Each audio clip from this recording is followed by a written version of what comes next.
Many who oppose Catholicism think they have an issue with the Catholic Church and in her teachings, but they don't have issues with the church. They have issues with Jesus. Why does the church believe what it does? Because Jesus says so. And here's part one. Why does the church teach that baptism is regenerative and necessary for salvation? Because Jesus said so.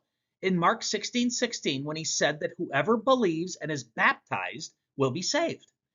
And then later, go therefore and make disciples of all the nations, baptizing them in the name of the Father and of the Son and of the Holy Spirit. You don't have a problem with the church, you have a problem with Jesus. Why does the church teach that Peter has primacy and personal authority? Because Jesus said so when he gave Peter and only Peter the keys to the kingdom representing authority. You don't have a problem with the church, you have a problem with Jesus. Why does the church teach that the church has authority?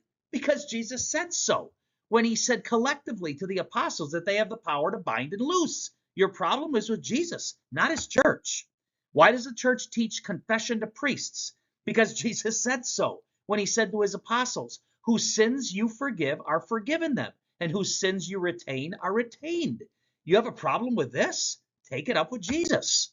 Why does the church teach purgatory? Because Jesus said so when he said to be perfect or be perfected. I don't know about you, but when I die, I will not be perfected, hence purgatory. You don't have a problem with the church, you have a problem with Jesus. I could go on, but hopefully you get my point. Those who are opposed to the church are really opposed to Jesus. Yes, they'll say Jesus said this, but Jesus didn't really mean it. But Paul says such and such. But it doesn't make sense to me. All excuses not to follow Jesus.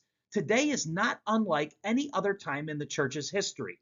There are always going to be heretics who oppose his church. Next time someone confronts you about your Catholic faith, tell them you align with his church because Jesus said so.